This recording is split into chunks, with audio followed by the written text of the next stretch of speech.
Training camp is a week away. Media Day is less than a week away. Sophia Jones and I are elated. We're pumped. The season is around the corner. And if you love the WNBA, the playoffs are in full swing. We got you covered. We've got a title for this weekly show. V for Valkyrie, baby. Let's get into it. It's the Golden Days. They always find something to nitpick, and that's because there's expectations for us to win. It was a pretty crazy night. Let's go! In a minute, I'ma need a sentimental man or woman to pump me up. Come on and break me off. Cause I get what I want and I like what I see. If you got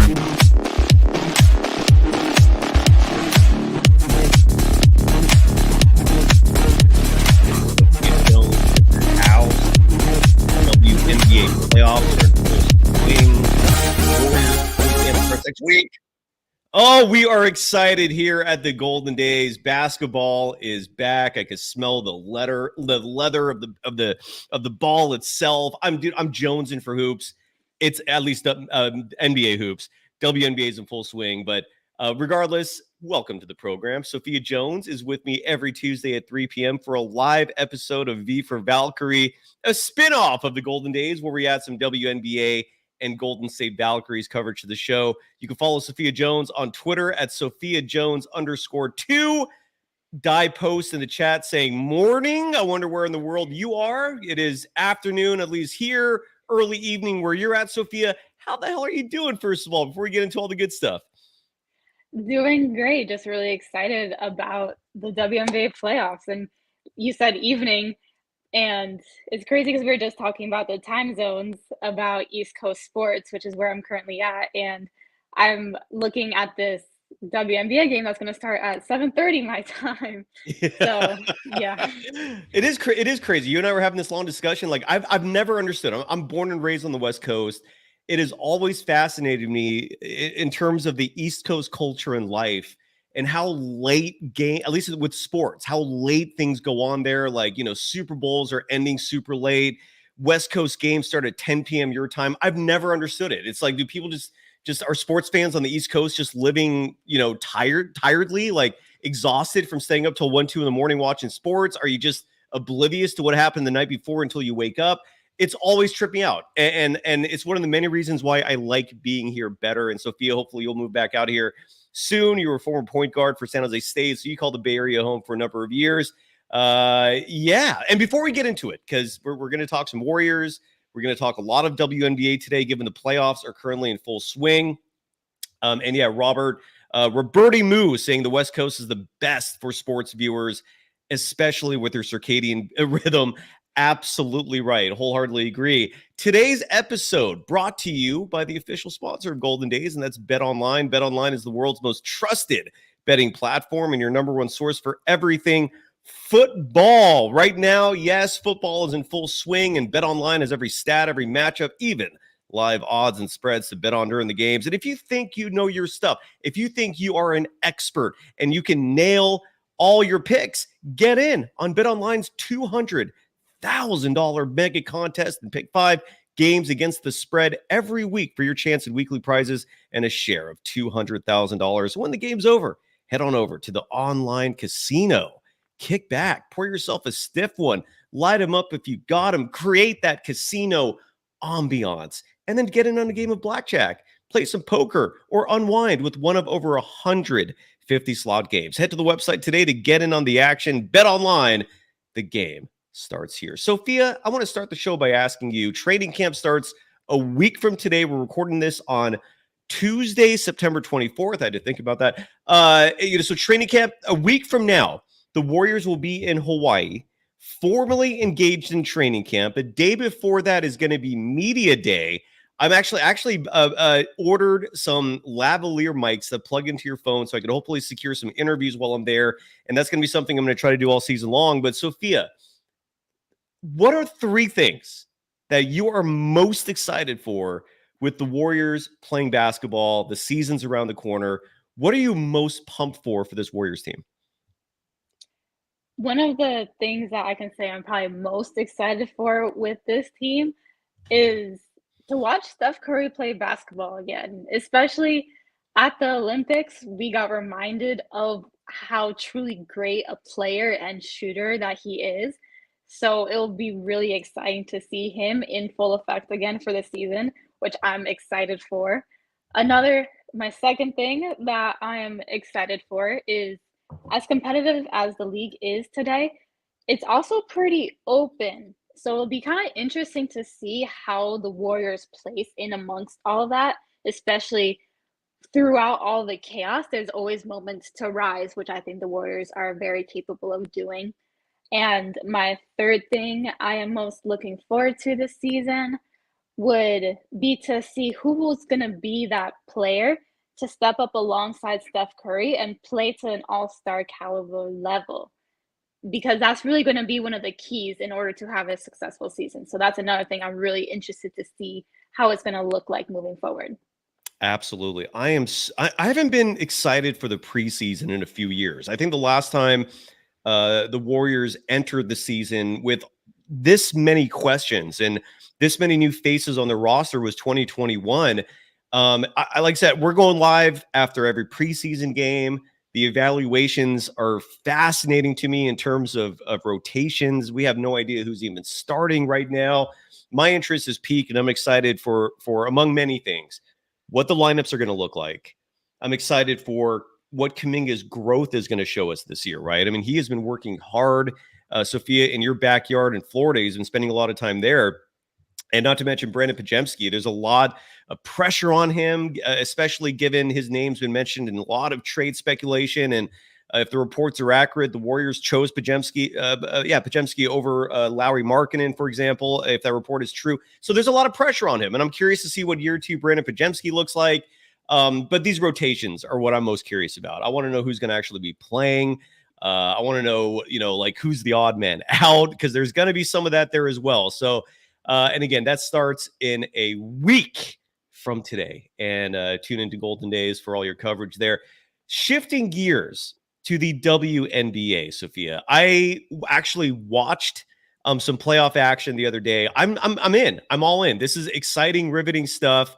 Can you give people an update so far on the playoffs? There's of the 12 WNBA teams, 8 of them make the playoffs. The other 4 are lottery teams. It is fascinating that the league has not determined where the Valkyries fit in terms of the draft. Like, can you elaborate on that first of all? Because I was actually looking into that earlier today, because my understanding is, and correct me if I'm wrong on any of this stuff, because I might be, I'm very naive and new to this. So the four teams that don't make the playoffs, they're immediately entered into a draft lottery, just like the NBA.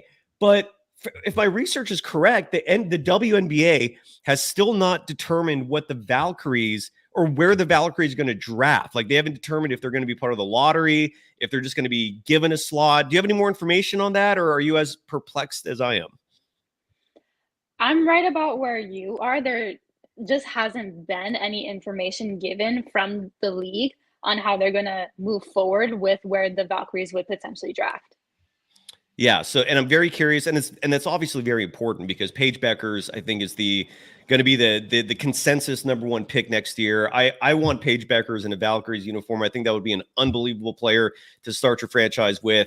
But again, we don't know what's going to happen there in terms of the draft. So, anyways, give us an update on the 8 teams. Like where are the 4 series currently? Are any of them finished? They're each best of 3. Take it away, Sophia.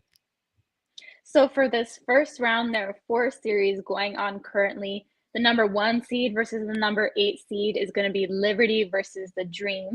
2 versus 7 is Lynx Mercury. 3 versus 6 is going to be Connecticut Sun versus Indiana Fever. And then 4 against 5 is going to be Las Vegas Aces against Seattle Storm. All the teams with the higher seeding won their matchups on Sunday. That's when the playoffs started. There are more games today. The Dream and Liberty play at 7:30 Eastern time, and then Storm and Aces play 2 hours after that. And it's, like you said, for the first round is actually the best of 3 games, and then for the semifinals and for the finals, it's the best out of 5. So it'll be interesting to see how these teams move forward, because for those that pretty much every single team is down 1-0. They have to win this next game or else they're out of the playoffs. So it'll be really interesting to see who's going to put up a fight. You're absolutely right. And if my information is correct, all the top seeds won their opening game. One very interesting thing, at least to me, is the way the first round series games and series are structured in terms of where the teams play. The higher seed gets games 1 and 2 at home. And then if there is a necessary third game, meaning if the first 2 games are a split, game 3, which is a must win, is played at the lower seeds arena. So, for example, to put it in context, Caitlin Clark, and I want to get a lot of feedback from you in terms of her playoff debut. She got hit in the eye. I'd love to know if you think that's intentional or not. But for this topic, first and foremost, if the Indiana Fever, who lost their first game to the Sun, to the Connecticut Sun, 93-69, if they somehow pull off an upset in game 2, game 3, which will be a winner take all, will be in Indiana. I think that is really weird. I think that's incredibly advantageous for the lower seed to have the closing game at your home arena. What are your thoughts on that? Do you think it's screwy? Do you like the way it's set up? It's going to make things interesting, but what are your thoughts on the fact that the third game will be at the lower seeds arena if it gets to that? It does make it really interesting. What if you also think about it in terms of for the top seed, they have those first 2 games at home also, so they could potentially close it at home. I imagine the league just does it this way in order to limit the number of the travel that the players have to do. And it's only like this for the first round. Also, for the semifinals and finals, for the best out of 5, it's home, home, away, away, home. So that's kind of more of a typical structure that we see similar to the NBA. But you mentioned with the Sun and Fever, any gym that Caitlin Clark has seemed to play in thus far in the league doesn't really seem to give that much of an away atmosphere. So that will be interesting to see. The Sun will definitely need to knock the Fever out in this next game because they don't want to return to Indiana because that would be a very hostile environment. Oh my God. And I imagine these game 3s are the atmosphere must be jubilous. It must be just pandemonium. I imagine. Do you agree, by the way, Bruce Morrow in the chat, who is a huge WNBA fan? And by the way, Bruce Morrow, good point. Way back when the first round of the playoffs in the NBA were best of 3, this is a long time ago. They also had a similar format. That is true. But Bruce Morrow, going back to the WNBA, says that the Dream are done. The Atlanta Dream, the number 8 seed, they're going to play the number 1 seed, New York Liberty. They're down 0-1. He says they're finished. Put a fork in the Atlanta Dream. And Storm tough. I imagine that's what he means by that is that the Seattle Storm are a tough out and don't rule them out. That's my interpretation of that. What are your thoughts on what Bruce Morrow in the chat is saying, Sophia? For the first point, I definitely see unfortunately, the Dream getting swept. The Liberty have just proved to be a vastly better team. They dominated their first game, and there wasn't very much room for the Dream to really improve and maybe steal this next game. It would be a major upset. So I see the Liberty winning tonight and getting ready for the semifinal matchup. As for the Storm, that is probably one of the most competitive series that we'll see in this first round. They gave the Aces a run for their money. It was a very tight game through pretty much the entire way through. And that's the Las Vegas Aces are playing against as well. They're the reigning champions with the unanimous MVP, Asia Wilson, on their team as well. The Storm, they have a unit assembled, so they're not going to go down without a fight, 100%. And I asked this question before we started recording, and I'll ask it again for the show. The Las Vegas Aces, I watched that game. It was very entertaining. I immediately understood why Asia Wilson dominates the way she does. Like she's just in a whole other class. You like she's in a different level than almost anyone else playing around her. Like, is there anyone on any other team that makes life difficult for Asia Wilson? Like, it feels almost like it's unfair that she just is, that there's like a competitive disadvantage regardless of who she's playing against. Is there anyone that holds their own against her? The closest one would most likely be Nafisa Collier on the Minnesota Lynx because she's another one of those inside presence. I Interesting. also am a fan of Jonquel Jones, a part of the New York Liberty. She's a center and she's very strong and tough as well. Not as mobile as Asia Wilson, so that's where she has the advantage. But like you saw, like the nation has saw, she's unanimous MVP for a reason. And this was her third MVP in total as well.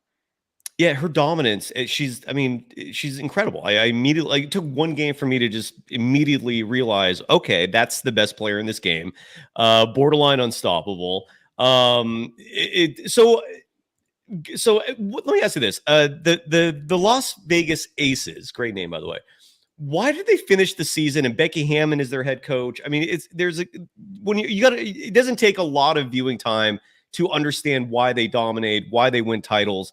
Why were they not the top seed this year? They fell all the way to the 4 seed this season, which resulted in this tough first round matchup against the Seattle Storm. But what happened this year? Like, why did they fall as far as they did in terms of the regular season standings? Their point guard, Chelsea Gray, was injured a little bit during the first portion of the season. She had suffered a torn Achilles last year in the playoffs, I believe. So her not being there and being the floor general for the team definitely affected how they were able to play, as well as you have players like Kelsey Plum and Jackie Young, who are these all-stars that they're just sometimes a little bit inconsistent.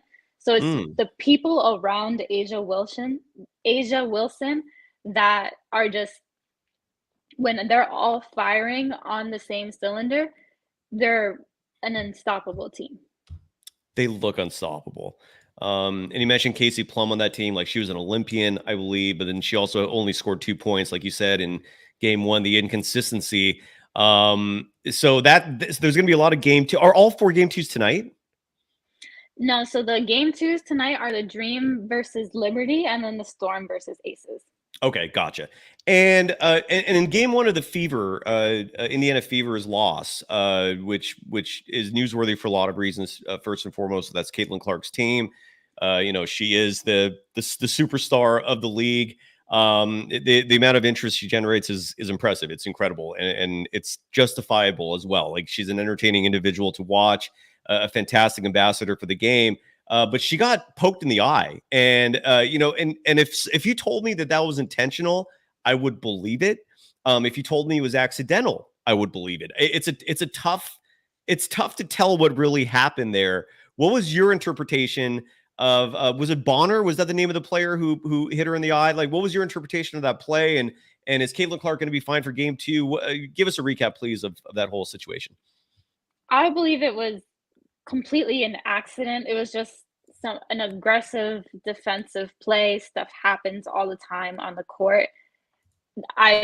Because it is the fact that it's Caitlin Clark, it does get more attention, but it really is a situation that doesn't need that much more being looked into, because at the end of the day, it was kind of just a basketball play. The defender was going for the ball, but yeah. Yeah, it's just an unfortunate situation. She's got a black eye now. And again, Bruce Morrow, who's clearly the biggest WNBA fan of this audience, saying Nalisa Smith has to play better. I don't know who Nalisa Smith is. Can you elaborate on that, Sophia, please? Yeah, Nalisa Smith. She is on the Fever, and she has definitely been one of the X factors for this team.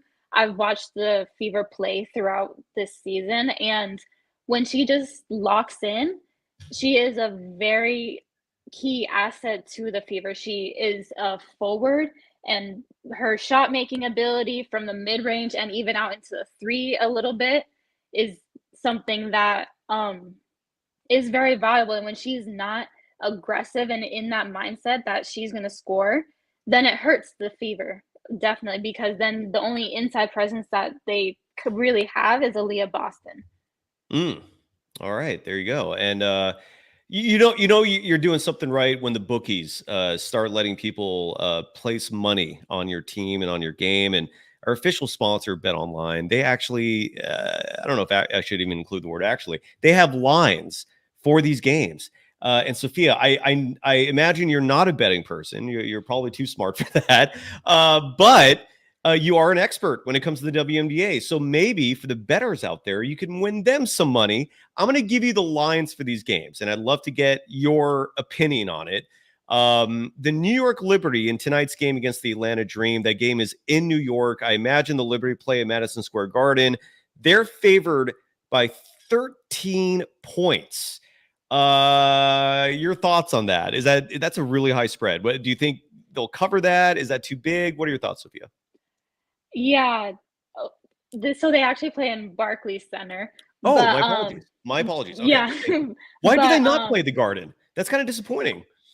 I am not sure, but honestly, the Barclays Center really provides the perfect environment for that team, which Cool. it's been really fun to watch them.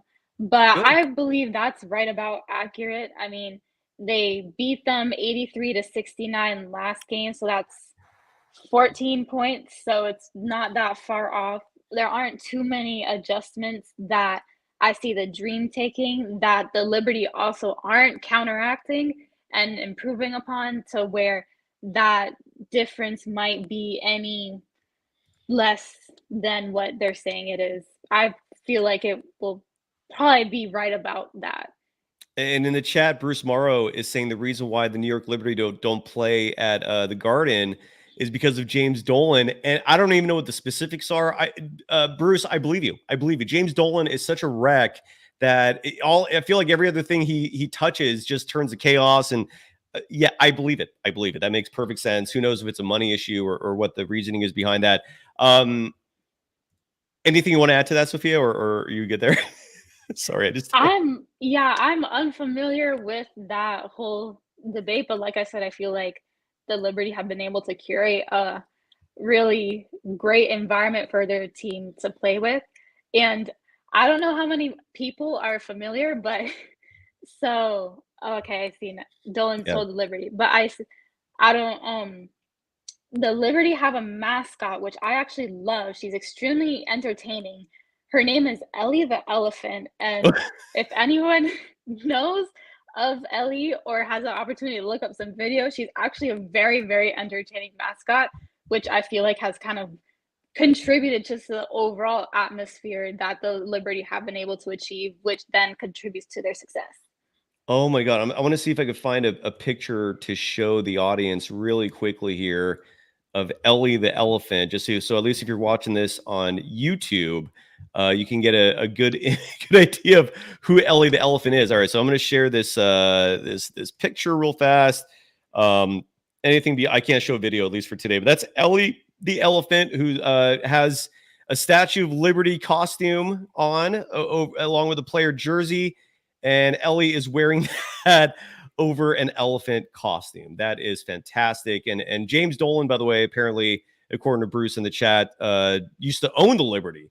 Let me ask you this, Sophia, is the Liberty's presence at Barclays Center, is it embarrassing for the Nets? Because I feel like the Nets have one of the most downtrodden home arena situations. Like it's routinely quiet there. It's routinely empty there. The Brooklyn Nets are clearly the younger stepchild of the relationship. When you look at the Nets versus the Knicks, one is the star of the show, one is just the afterthought. The Nets are basically the Clippers of New York. And what I'm asking is in your opinion, is it a bad look for the Nets when the Liberty can go in there and just, turn that place into a party? And then when the Nets come, it's just back to being, a dead scene. Is that like, do I have at least the imagery right there or no? Your thoughts? You might be accurate a little bit. I feel like it's one of those things where, because the Liberty are just a winning franchise currently, they're title contenders. Some could even say title favorites. And when you look at the Nets, hopefully it's something where they all just look at, since it's under the same umbrella, we can all feed off of each other's successes and grow together at the same time. So I would hope to think that they maybe look at it in that situation. But yes, like you said, I feel like every Liberty game that I tune onto that's nationally televised, especially during these playoffs, there's always been a celebrity row present of some really big names. So Yeah, that doesn't happen as often as some of the Nets games. And apparently Joe Tsai, who owns the Nets, according to Bruce in the chat, Bruce Morrow, he also owns the Liberty. So similar to Joe Lacob and Peter Guber owning both the Warriors and the Valkyries, similar situation there. So Joe Tsai at least has one team that is rocking the house in that arena, even though the Nets are just, oh man, that is a depressing team. I literally feel for anyone who has to cover that team. It can't be fun. So the other game that's going to be played tonight is the Seattle Storm and the Las Vegas Aces, who we've talked about extensively here. And the Seattle Storm finishes the 5 seed. Vegas finished the 4 seed. As you mentioned, injuries affected them during the regular season, which brought them down a little bit. They're the reigning champions. They had the unanimous MVP. They're favored at home tonight over the Seattle Storm by 8. Again, Kelsey Plum, you mentioned, somewhat inconsistent. I imagine she's going to score more than 2 points in this game, but is 8? I don't know. I just the fact that you can gamble on this makes me want to bet on the Aces. I like the Vegas Aces -8 tonight. What are your thoughts?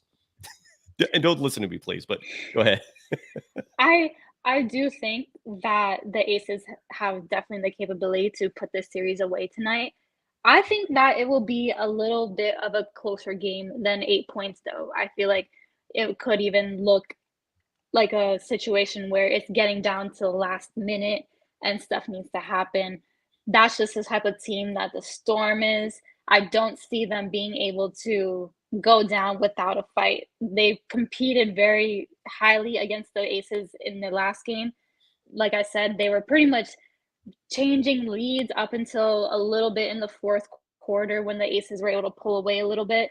So it really just takes them for the exact switch of roles for them to keep changing leads and then the Storm to pull away. So I still think that the Aces, and led by Asia Wilson, will be able to get this series put away. But I do think that the Storm will be very tough, and they definitely will not go down without a fight. It will be a close game. So I'm already changing my bet. So it sounds like the Seattle Storm +8 is the way to go. Rockin _ new era 84 in the chat saying, let's go Storm. We got a Seattle fan in the house. Do you agree with what Bruce says that Kelsey Plum is bothered by Skylar Diggins-Smith's defense? Like, is that a reason why maybe she only scored 2 points in the first game? I definitely do think that that's a factor. One thing about Skylar Diggins-Smith is she's a pest. She's feisty. She's a competitor. She'll not only give it to you on the offensive end, but also the defensive end. And she'll talk to you a little bit. And one thing about Kelsey is she'll talk also. So that's definitely a matchup of not only physical and what you can do on the court, but them getting to each other's heads a little bit as well. Some mental warfare. I love it. Bruce, you're so knowledgeable. Why don't you just come on the show? I put the link in the chat. We got a little time remaining here. If you want to jump in and just provide some thoughts, you're welcome to do so. Same goes for everyone else in case you have opinions. Moving forward, so tomorrow is going to be game 2 of the Fever and the Sun. Really quickly, why does the Connecticut Sun have the moniker Sun? I never think of Connecticut and our star system, our star that, gives us life and energy. I never see that those two being synonymous. Why is Connecticut called the Sun? Do you know? So if I'm correct, their team actually relocated and used to be the Miami Soul. There you go. Sol, S-O-L, is sun in Spanish. So that's kind of a little bit of that correlation. Oh, and by the way, Rockin' New Era 84 in the chat saying the reason why they're rooting for the Storm is because Mark Davis, who owns the Raiders, apparently also owns the Vegas Aces.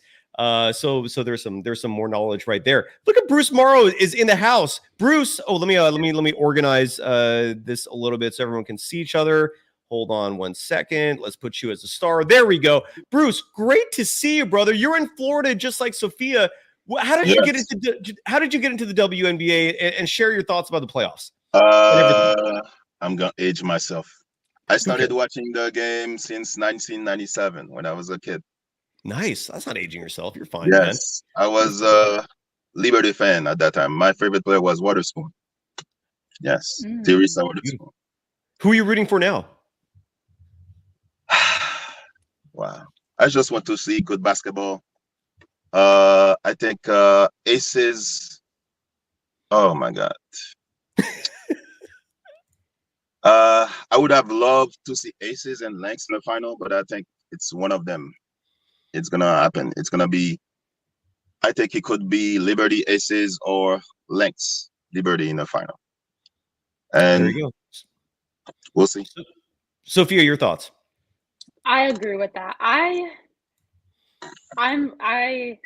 Again, at the end of the day, I just would love to see good basketball. Yes. Part of me does love the Aces in Asia and will love to see them in the finals.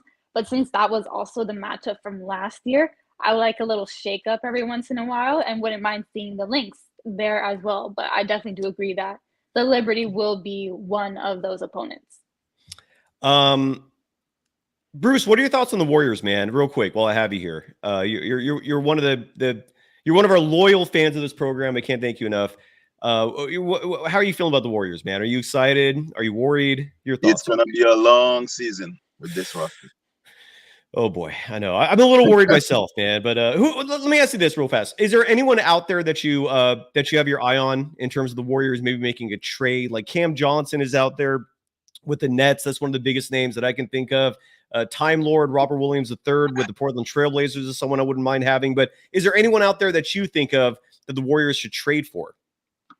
I know it's gonna be a long shot and it's a dream, but I think if we get Kawhi, that would be awesome. Dude, Kawhi and Kuminga and Curry. I am with you, Sophia. What are your thoughts on that, man? I would love Kawhi Leonard on the Warriors, and if the Clippers have a horrible start to the season, that could be a possibility. Sophia, what are your thoughts on that? I would love to see that as well. I feel like with Kawhi's history as a player, he's not one to need to just ball hog and be the center of attention. He can play really well off of other players, as well as his defense. The Warriors need a little bit of a resurgence in their defensive efforts, and I feel like Kawhi would be a great piece to add. And Kawhi could be a great mentor to Kuminga. Sorry. Absolutely. And by the way, I really have to give Jeremy Bontrager some credit here because there is some breaking news, and I absolutely love when that happens in the middle of a live show. We've been wondering for a long time what's going to happen with Quinten Post, and a few folks, including Anthony Slater, including Michael Scotto, are reporting this now that Daquan Plowden has been the victim of this impacted roster. So Quinten Post is getting a two-way contract to sign with the Warriors. He was their second round draft pick this year, a stretch 5, and Daquan Plowden is out. So Plowden had a very brief run as a member of the Warriors.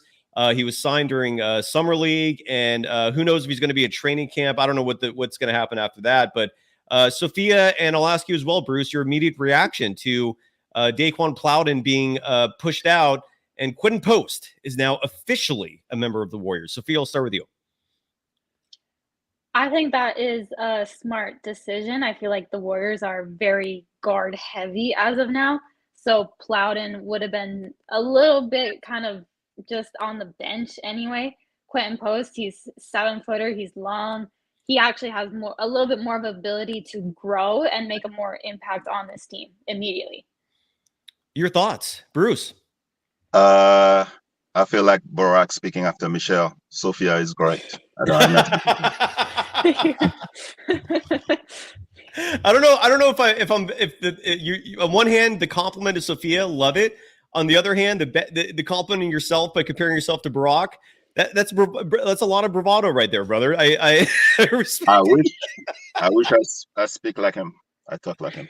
Yeah, he is about as eloquent as you can get. There's no doubt about that. A masterful orator, and then some. Bruce, I'm going to let you go, brother. Any final thoughts? Let's watch more WNBA. Yeah, because it's going to be in the next 5 years. It's going to be a fantastic league.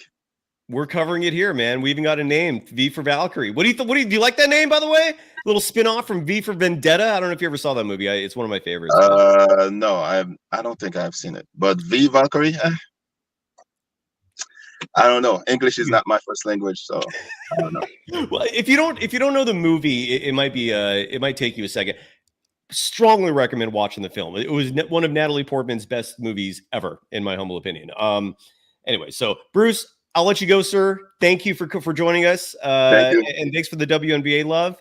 Have a good No one, problem. man. In sunny Florida. Peace out, Bruce. That was really cool that he joined us. So Quinten Post is now officially a member of the Warriors. And again, the way the two-way rules work, unless the new CBA changed it, but to the best of my knowledge, you're eligible, I believe, for approximately 50 regular season games. You're not eligible for the postseason. The good news for Quinten Post is that two-way deal can be converted to a full contract, to a full guarantee deal at any point during the season. So that might be a possibility. By the way, Rockin' New Era 84, give us some love for the title V For Valkyrie. Have you seen that movie, Sophia? Because if you haven't, then you're okay. Anyone out there? I've heard of it, and I've heard of the book though. And the book is awesome too. Yeah. Anyone Yeah. out there, consider this a movie recommendation that you will not be disappointed in. It's a fantastic film, V for Vendetta. So does Quinten Post help, Sophia? Does that move the needle for you at all? Or is because I had Kristen Peak on this show a few weeks back, and she has one of the most brilliant basketball minds on the planet. And her assessment, her specialty is recruitments, right? Like college players, high school players, developing players who are coming up to the NBA. And her assessment, her analysis of Quinten Post is that he's someone who you're not going to get an immediate production from him. He's not going to be someone who, even though he played 4 years in college, he's not someone who is going to be an immediate impact player. That's her assessment, but I also trust her. Does Quinten Post excite you at all, Sophia? Is it just one of those like, all right, we got somebody, or should people be excited? Like, what are your thoughts on Quinten Post? I feel like people should be interested. I actually was able to watch him a little bit at Summer League this past year. I got to speak with him a little bit as well. And he's just tall. He's tall. And that's something that the Warriors really desperately need. And if it's something where he's able to develop on that two-way contract, I do agree with the point of maybe not necessarily an immediate impact, but I can definitely see something where if he's able to stay in the Warriors organization, that eventually he could help them. He just needs to be able to put in the work. And one of the biggest things that I noticed after watching him is I feel like his physicality could be improved a little bit, especially down low, which is something that is workable upon. You covered Summer League. You were there. Quinten Post only played one game. Is that correct? It was like the last game? Yes. And he was coming off of an injury.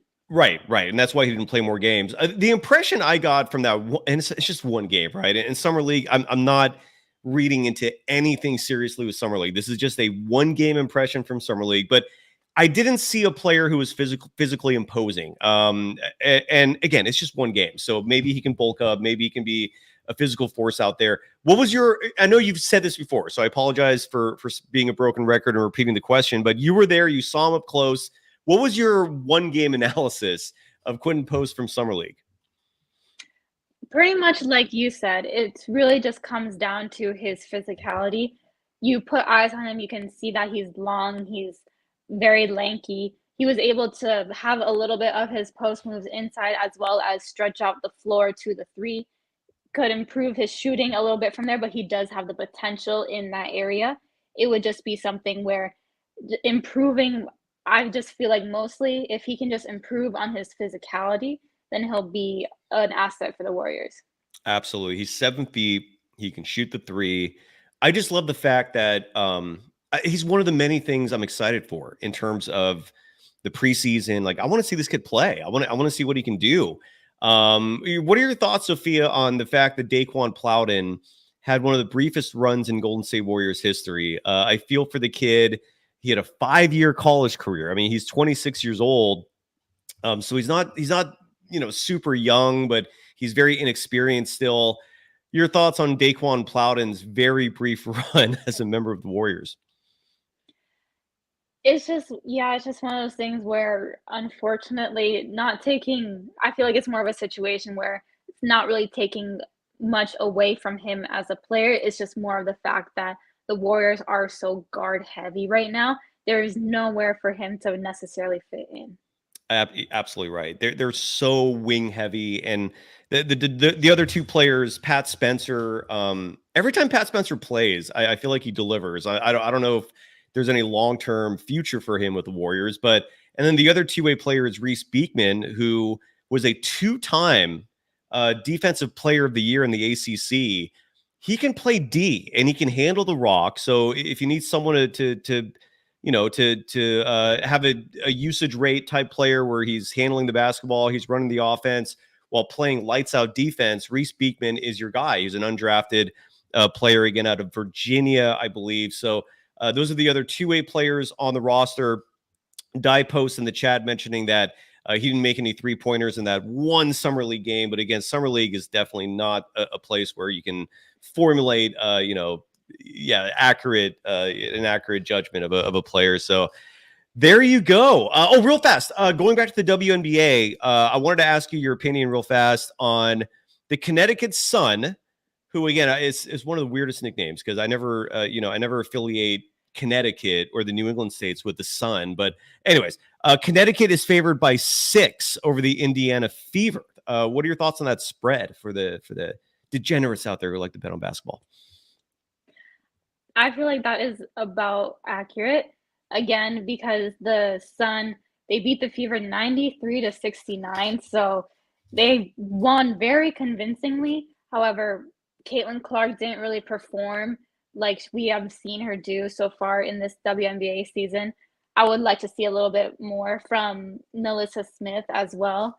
And with Kelsey Mitchell, she just needs to improve her three-point shooting in this series a little bit. She didn't shoot that great. But so there are some factors where I do think the Fever could give the Sun a run in this game.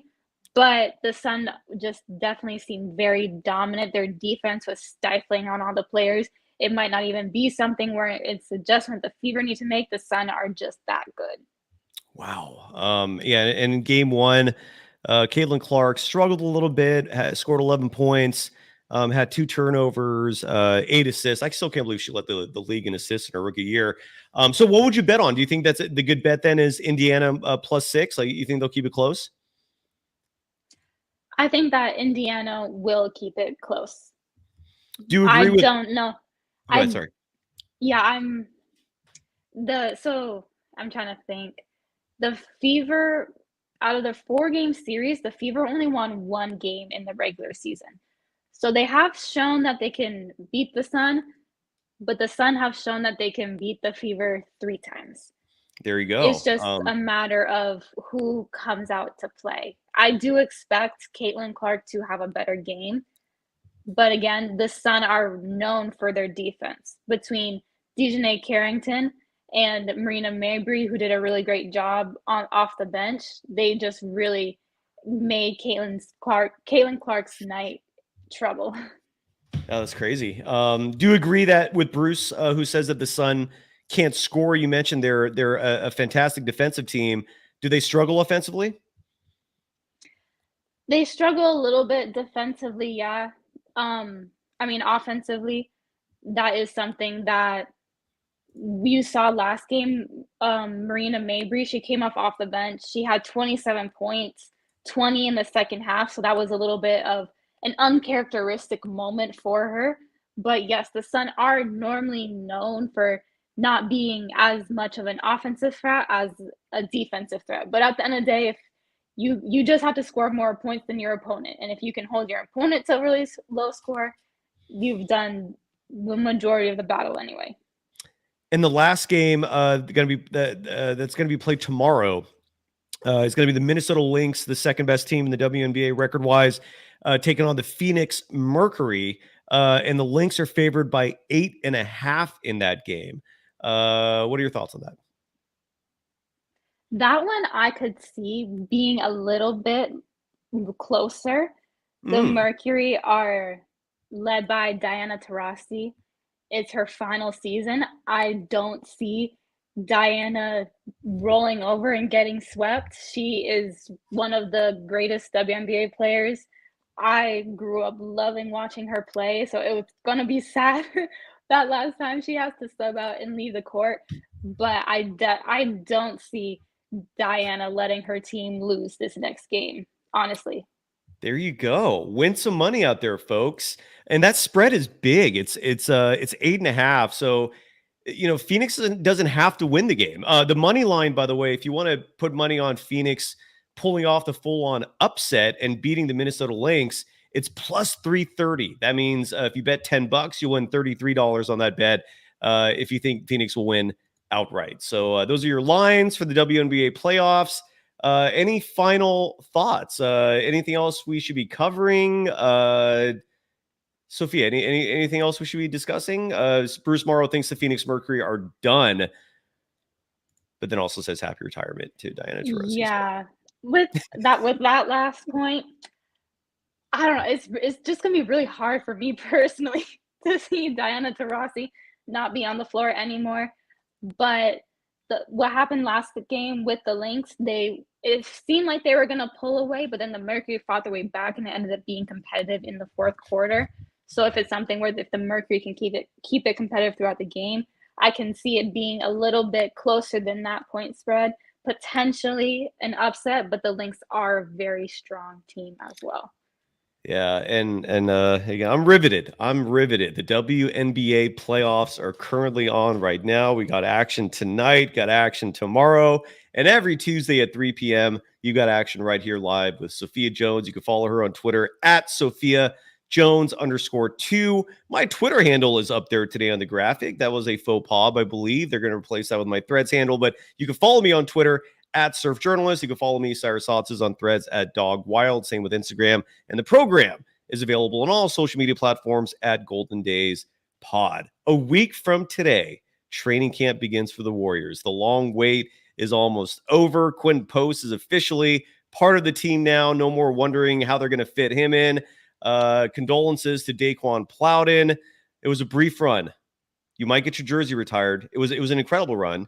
We might see Daquan Plowden's number up there in the rafters for an unbelievable 2-month stint, but I'm being facetious. I apologize.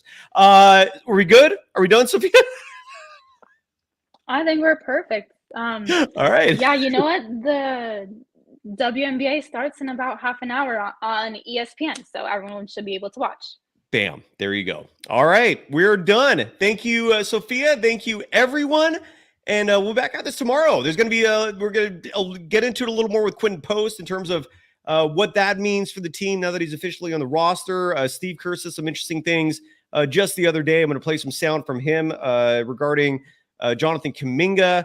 Kuminga came out and said that his relationship with Kerr is strong. So that's great news, right? That was one of the many lines of drama that we had to deal with last year.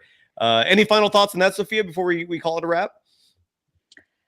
Kind of in the same way where, as we mentioned in the last podcast, where Steve Kerr just said that him and Draymond are just very strong competitors. I can see that Steve Kerr and Kuminga just really probably bonded because they're strong competitors in themselves as well. Absolutely. I'm so fascinated to see how Kuminga plays this year. This is a big one. I'm just excited for hoops. Warriors are back, baby. Finally. Sophia, have a great rest of the day and week. Enjoy watching WNBA. Same goes for all of you. And we'll be back at this soon. Thank you for joining us. Bye-bye.